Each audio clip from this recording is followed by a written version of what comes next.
kalimot aron mawala ang pagmahayog ang kayugot.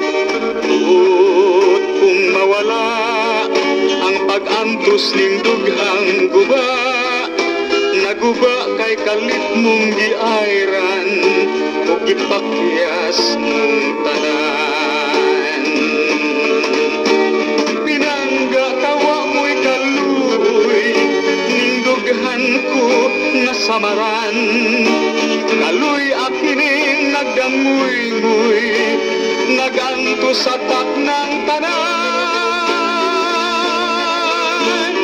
Tuot kung mawala ang pag-antos ning dughang guba, naguba kay kalit mong giayran o gipakyas mong tanan.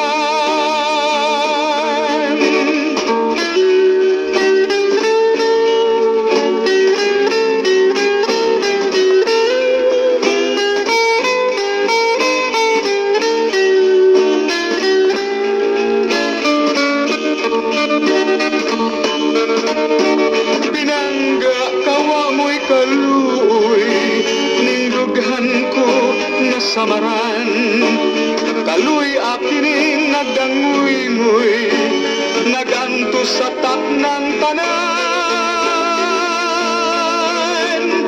Tuot kung mawala ang pag-antos ning dughang guba, naguba kay kalit mong giayran o gipakyas